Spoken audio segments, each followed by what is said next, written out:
Thanks again for the invitation, for the opportunity. Thanks to Biomapping for the participation. I come from Texas Tech University, and we've been working for the last 15 years, I guess, in biomapping. We have all these talks this morning about data and how to use the data, the right data, and the new AI tools and everything.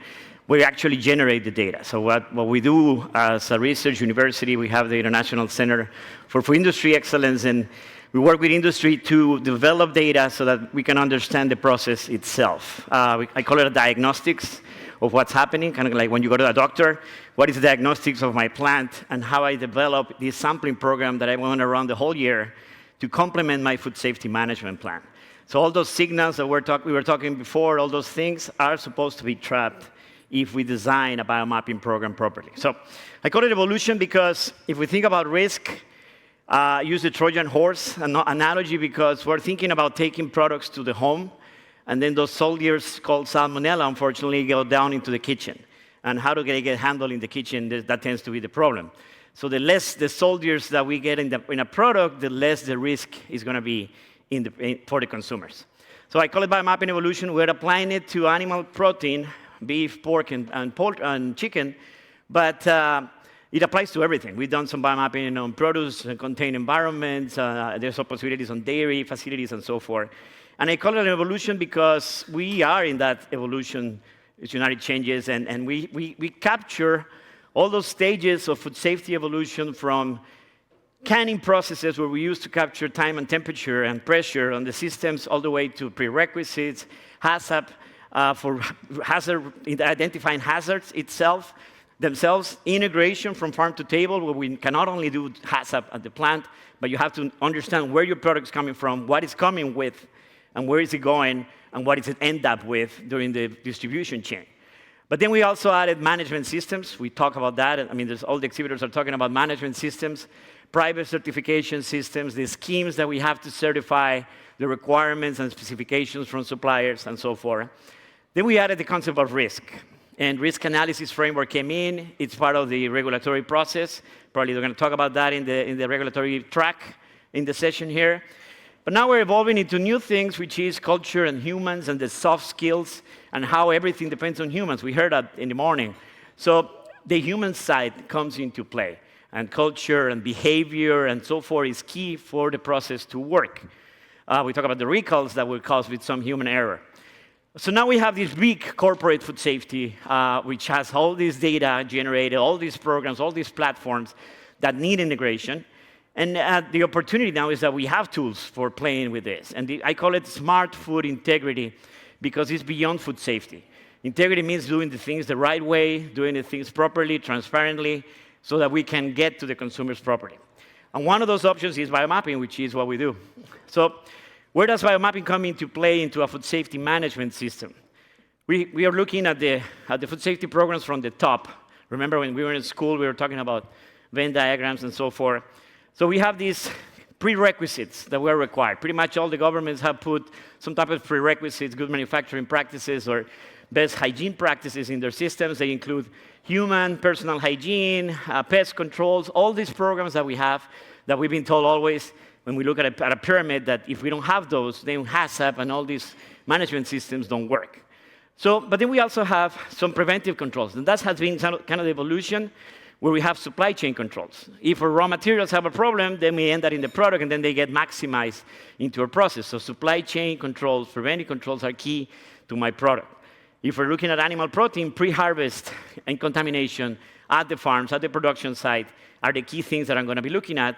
And I'm going to develop a way of measuring my suppliers so that I can rank them by risk and then process the best ones first, and then the ones that have more problems, maybe with added mitigation strategies.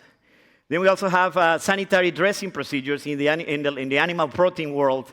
We call this avoid poop. So how do you avoid poop in the carcass?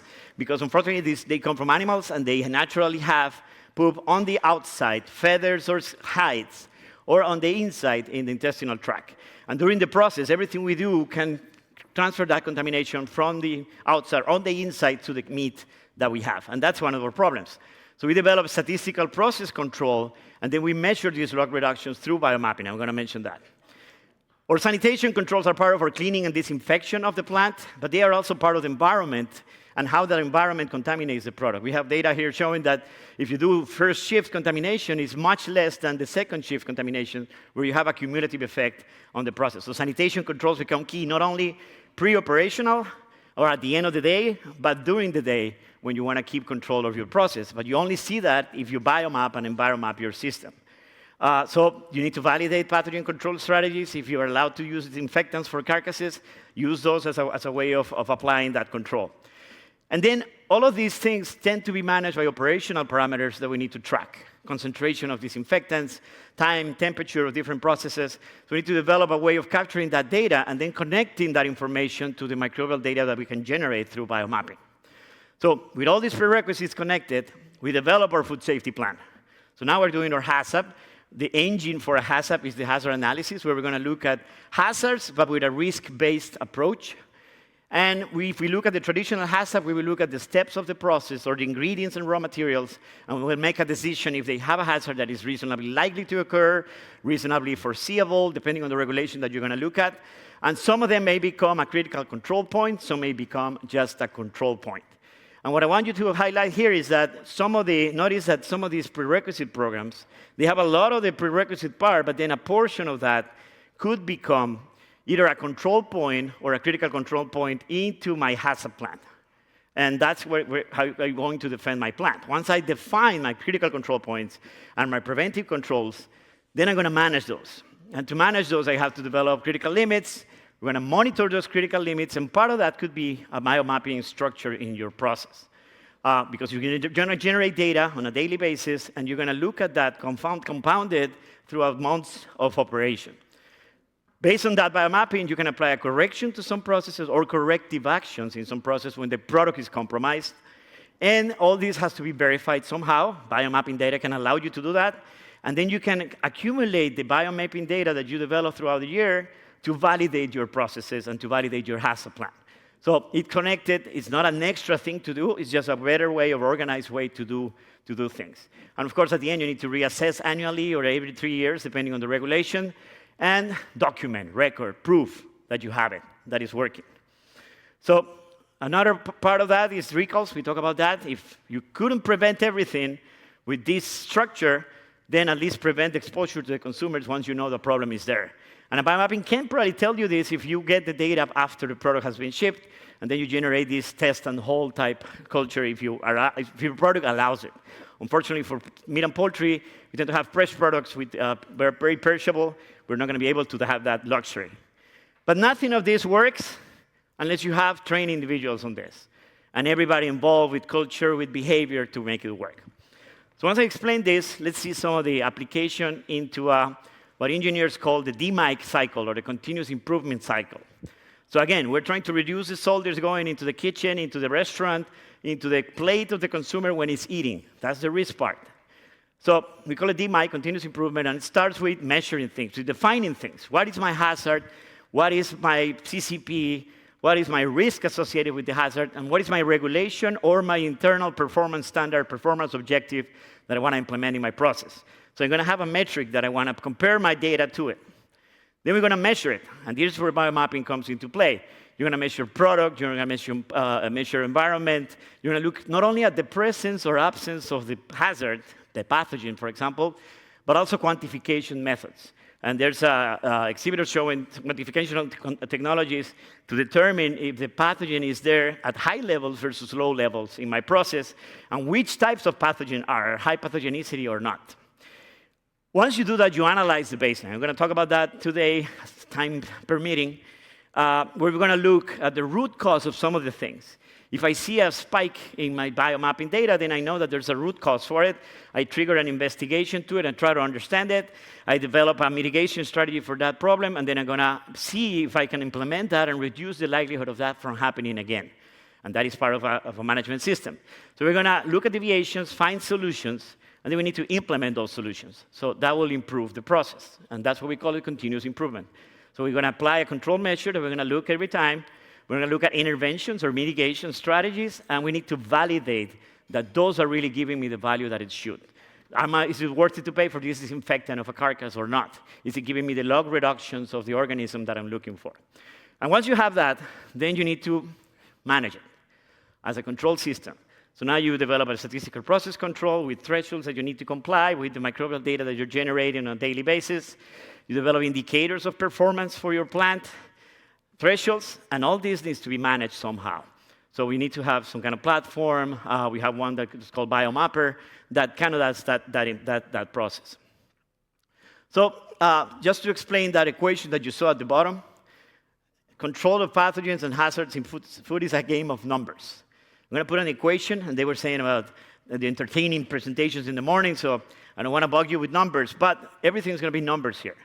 So a performance objective is the result of an initial value of the problem minus the reductions that I can achieve, plus, unfortunately, the growth that could happen during the process and the cross-contamination that can happen during the process.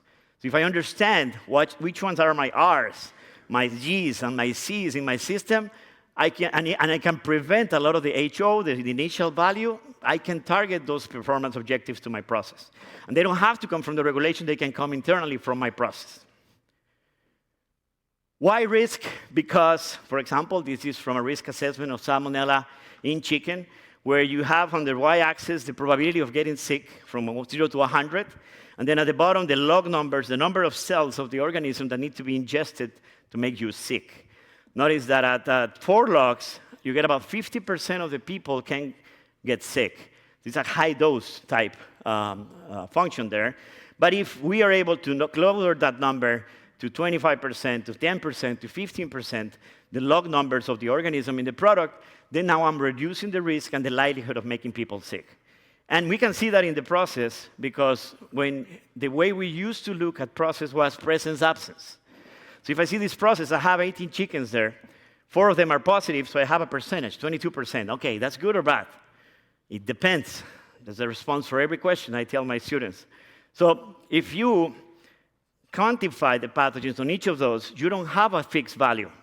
You have some that are less risky, some that are high load, some that are because probably fecal matter fell into it, and that will carry some of the pathogen. And you have different values of the contamination. So you have a distribution. And then we go into statistics. So now we have a distribution that could be normal, or it's not, unfortunately, for pathogens. They tend to be biased towards the negative, towards the 0. So you don't get a full distribution. So you have to apply non-parametric statistics, which I'm not going to bug you with that here. So the difference is that the presence-absence told you the risk, the hazard is there, but the quantification will tell you if the risk is there on that product, and you can measure that better. So on our definition stage of the continuous improvement, I'm not going to read this, but you're going to take these slides. These come from, we already know in the animal protein which ones are the hazards associated with meat, beef, pork, chicken, and which ones we need to control. For beef, it's S-tex, Zika-toxin E. coli, salmonella, some resistant to antibiotics. For pork, same thing, salmonella with some parasites. And for poultry, some salmonella and campylobacter as the main pathogens associated. So we know what they are on fresh meats. If we look at processed meats, then there's a different story, because now you added the cooking stage, the cooling stage, and the packaging stage. So for all beef, pork, and poultry, the original hazards, the H0, are still the same, but now we're cooking. So now we need to prove that our cooking process, or validate that our cooking process is reducing that problem to a risk that I'm willing to take in a cooked product. In the language of a supplier, it's 0 presence of salmonella in a sample of 25 grams. Looks like 0, but it's not really 0. It's 25 grams, so you can divide that, and it's 0.04 of the pathogen there. So we are accepting a level of risk in that sample. So we're going to have a cooking process for beef, pork, and poultry products where we're going to eliminate salmonella as a target. A performance objective is to kill 7 logs of salmonella in a product. So your temperature, time, relative humidity of the oven cooking steps that you have has to prove that, the operational parameters. You need to cool that product down quick, because if it stays too long in the danger zone, between 55 and 20 degrees Celsius, then spore-forming organisms that we didn't kill during the cooking can grow. And after that, if you have a ready-to-eat product in the plant, the environment becomes your problem because Listeria monocytogenes could be present there, contaminate the product, and cause a lot of recalls, which we see costing significant funds for industry. So look at the biomapping, and this is I'll start using my AI tools. This is a design, I said, develop a biomapping of the process. So you're going to have dirty areas, and you're going to have cleaner areas on your plant. And you know that. You have physical separation of it. If you have proper sanitary design of your facility, you're going to see this. But we need to know what are the levels of my H0 at each step of the process so that I can add interventions that can help me out at the end. So you can see that it's going from dirtier to clean in this chicken example, where you have live receiving, stunning, and so forth, up to the chiller. And then after the chiller, now you're handling that product. You're deboning, cutting, packaging, and so forth. And you need to know what's the contamination levels. And then the equation applies everywhere. So when you have events on the plant, on the cut-up deboning facility, we need to understand those two. So we used to eat about 90% whole carcasses of chicken. Now we eat parts. It's about 90% parts. We cut it up. So we need to understand what's going on in this room that can carry the contamination from the initial stage. How I started biomapping, kind of like this. I took some samples, let's say in the boot swabs, which is for pre-harvest, rehang, where we hang the chicken after defeathering, post-evisceration after we remove the fecal, so that the viscera, so that we can determine if there's contamination of it. These are different days. This is how I used to do it for my process. But this is how I do it now. And this is it's really kind of the diagnostics that I was discussing about. So you see, we did, for this facility, we did it at several steps in the process to understand the dynamics there. This is an indicator. This is aerobic counts. We can use in Enterobacteriaceae counts. We can use E. coli counts. But what you can see is the distribution. The box plot has 50% of the data points, 25% above and 25% below. And notice that each circle is a sample. So notice that it's a distribution. It's not a fixed value. When we have those charts, like the bar charts, they are not telling me the whole story because we have this distribution, and it's a range between 6.5 to 8.5 logs, which is about 100 million cells on that sample. And then as we go further into the process, as we start removing the feathers, the scalding, chilling the carcass, the contamination comes down. So that's the mean of the data. That's what we used to say. We took an average of all those points and said, this is my mean, like it's the whole thing. It's not the whole thing. There's a distribution of it. So you're going to have samples in high risk and low risk. The black line is the median of the data there.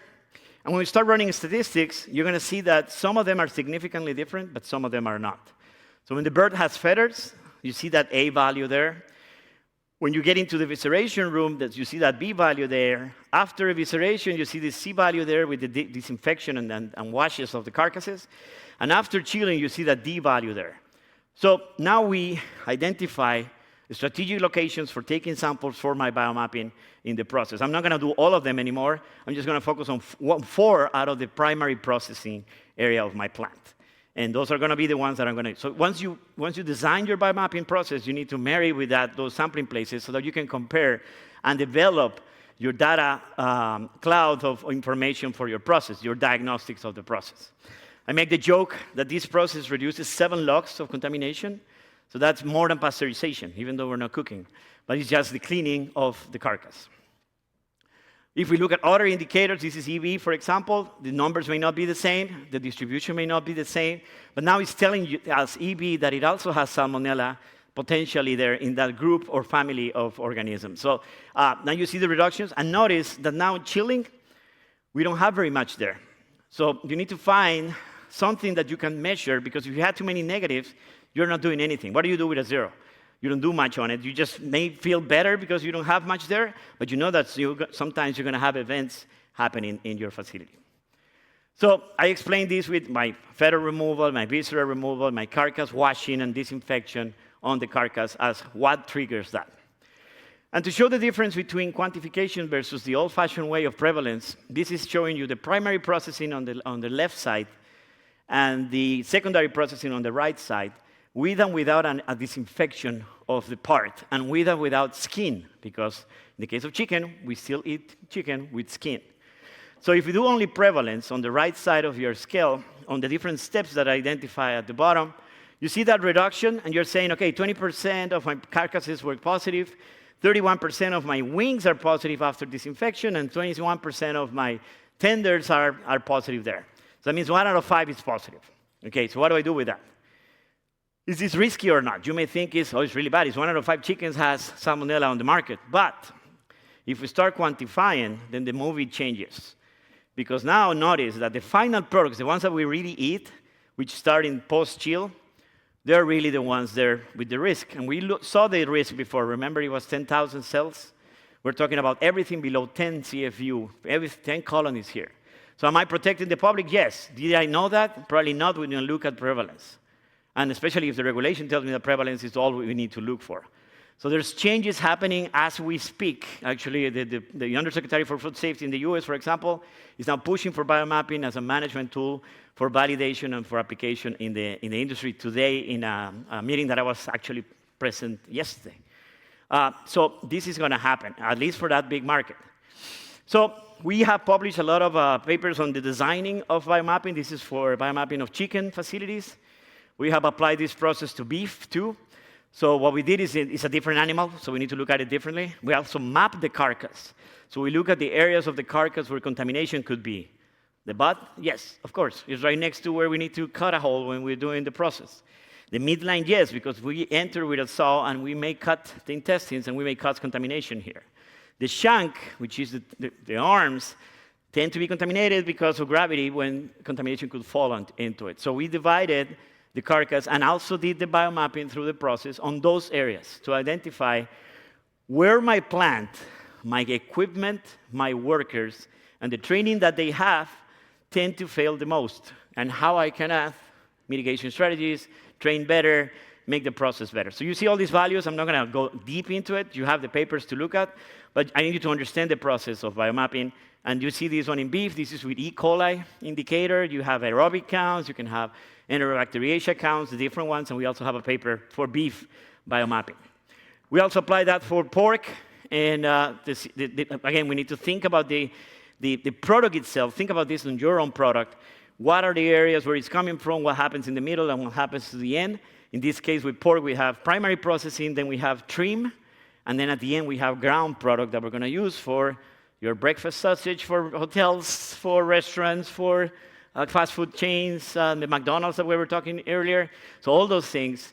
And look at the numbers. So they tend to go down, and then they start going up at the end where the product is ground. There's a reason why this happens. The unit of measuring changes. The primary processing is done with swabs for carcass surfaces. The trimming is done by weight, and the ground product is done by weight. But in a ground product, the surface area is much more increased. So if we express that by square centimeters, the units change. But if we try to count them the same way, the numbers look at like a U shape. It's not that we increase contamination. We increase the surface area, and therefore our sampling scrutiny of the process. So again, the equation applies. This is E. coli on the pork side. Notice much less than in the case of beef.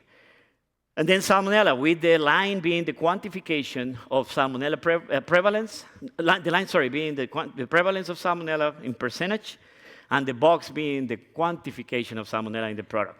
So you saw some high values before, but now notice on the final products, the numbers are very low, and you have the sporadic cases where something is positive and in a high value.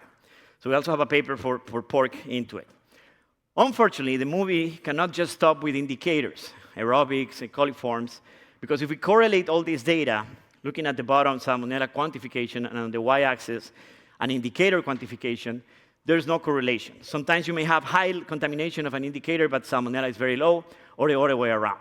So they have to go hand in hand. So you need to make a decision, what indicator is best for me, plus what pathogen I'm going to look when I define that hazard. So we're analyzing that baseline, okay? Excel, that's how we used to do it. You will put the data on a table in Excel, and you're going to add the numbers, n divide the number of the data you have by the n of the ones you have. You develop a mean into it. You will develop a standard deviation, and you may come up with your own limit internally with 1, 2, or 3 standard deviations above the mean as a threshold. That's traditional biomapping in a process. Here you see pre-chilling chicken carcasses at the top and post-chilling chicken carcasses with two different processes on the same plant.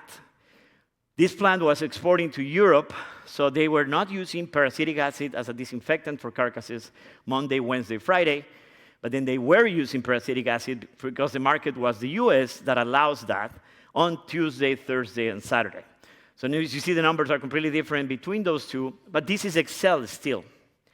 If we look at this on a distribution chart, it looks like this. That's the difference. Now I can see my data points and where they go and my distribution before and after that chilling, and I can see that the ones that were disinfected with PAA in red have a lower risk potentially than the ones that were not disinfected on the carcass. So this data and this data set was developed through 10 weeks of process so that we don't have to spend all that money right away. But after that, I took all that data and analyzed it, and this was a validation for a company for their HACCP plan, showing that during the days for Europe, they have a one log reduction on the process in blue, but for the process for the US, they can have two to three log reductions for the US market for the customer requirements. I'm not going to bug you with statistics, but this is why you cannot apply regular parametric statistics. You need to apply non-parametric statistics. You should talk to the statistician for this. But normal distribution is what you see at the bottom when you see the bell. Non-normal distribution is when you see a bias set of data. So you need to use a different analysis. We call it Kruskal-Wallis, and it's going to be explained in some of the papers we have. You still develop those limits. This is from the beef paper. At each step, we develop an upper and a lower threshold that we are going to measure my process. This is in table form, and this is in figure form. So now I know that at each of those steps, every sample that I collect should be on that range. If I see something out of that range, that means it's out of the ordinary. If it is on the lower side, that's good, because I'm even better. If it is on the upper side, then I can say that it's trouble. So we give this to the plants, and now the plant added that to their management system to see. So whenever they have a sample unusually high, they will analyze it. Look at the one with the chilling. We did the same thing, but in a line of time. So now every 5 samples that we collected on different days, now we're looking them on a line of time. So this is 3 months of data. The square is the average of 5 samples. The circles are each sample itself. The line in the middle, the thick one, is the mean. The 3 lines means 3 standard deviations above that mean. So now I came up with my own limit, 2.5 for this process in post-chill. The blue data is without the disinfectant. The red data is with the disinfectant into that process.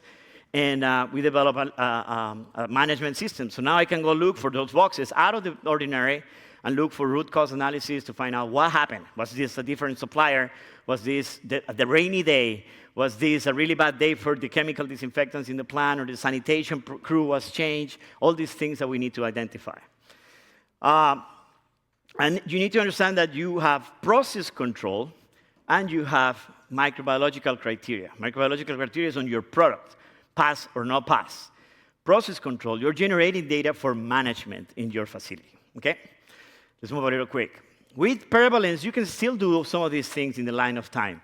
This was a plan that I was consulting with, 3 years of data. The values were high at the beginning, and then we started a lot of controls, and then we controlled those for whole carcasses in that facility. And then we did that for wings. We did the same for chicken breasts, for chicken legs, and so forth, and you get this management application. We did a US biomap comparison between 10 different plants, and we collected those plants together to put the data on aerobic counts, enterobacteriaceae on the top, and then salmonella counts and campylobacter counts, both prevalence and quantification for each of those. So you can benchmark. Oh, these are 10 plants in the US. Where am I sitting when compared to these facilities? Okay? You can go deeper. You can do that data mining on the information you have. I said, okay, let's change the box plots for distribution. And when we did that, we noticed these 2 bellies here. Notice that 2 bellies. When I look at what is the average of the belly at the top and the belly at the bottom, well, the one that is higher is the second shift. The one that is at the bottom is the first shift. So these we identify plant accumulation effects and operational opportunities to improve sanitation in my plant. So the data mining becomes key on the process itself. So I can start playing with these variables in my process. And we got another paper on that data mining approach. So now our new biomapping charts look kind of like this. It's a combination of box plots, means, average, and I call it the violin distribution, so you can identify where your process needs to be improved, okay? I have 30 seconds to finish. You can play with different things. You can do shelf life. You can do with and without chemicals. I call it the naked process in my operation. And you can even look at deeper on the secondary process, which is where we are right now, okay? I'm going to cut the time because I think I got the gist of explaining what the biomapping process would be and how do you add that into your food safety management system. It's not extra work. It's not extra money, a little bit more, but you put it well organized into your management system with a consistent sample collection, and you build up sufficient for statistics power, then you can have a diagnostics on a 6-month basis, on a year basis, and then you do the reassessment of the food safety plan with the management actions that you can implement in your process. And we're going to have a session later tonight on this, so we can go deep further and show more examples, but I want to leave this time for questions.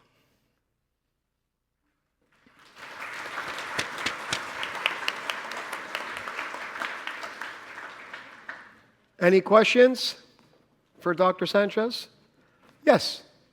Just stand up. We'll come and bring you a microphone.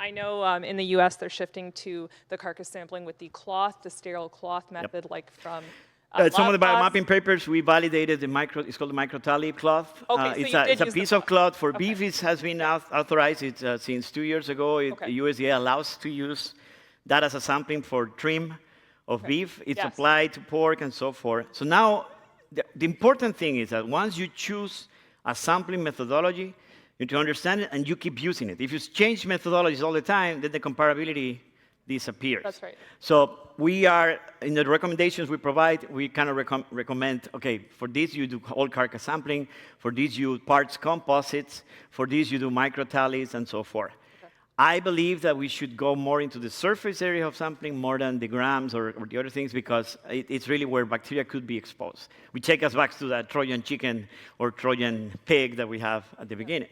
How much is on that carcass? Okay, thank you.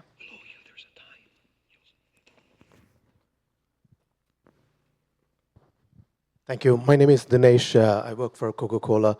I saw your presentation, and I found that it is pretty statistical analysis done. So what's your perspective on practical application of this at the food plant, where people are not so skilled from that statistical analysis perspective? And how do you see this democratizing between the industries and other players? Thank you. Yep, excellent. We face the same situation. We, as a university, provide a service. So we work with industry, and we tell them to do all these things. But they're like, what do I do with this on a day-to-day basis of what I have? So when we do these projects, we work with them on the sampling, the process itself, and the implementation on their system.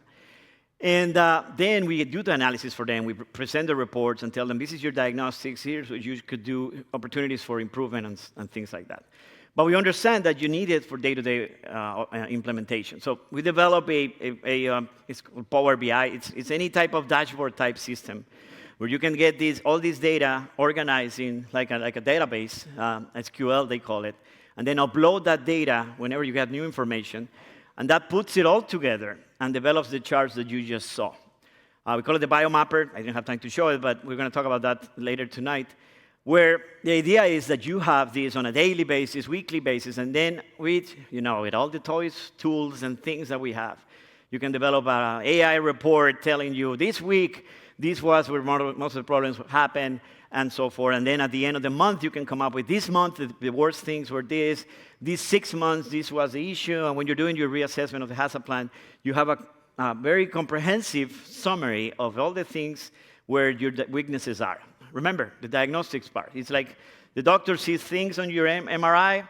Well, now you're seeing the things in your biomap or your enviromap where, hey, this surface tends to get contaminated all the time. Let's add a sanitation step to it during the operations. This part of the carcass is in trouble. Let's put a piece of plastic on that surface so that it doesn't get contaminated during the process. So it's a build-up process. Some experience allows us to identify those quicker, but some may be new things that we don't know on a process. But yes, you need that management component into it. We develop one, and we're working with industry to implement. Yeah. Thank you. Thank you. Thank you, doctor. Thank you very much.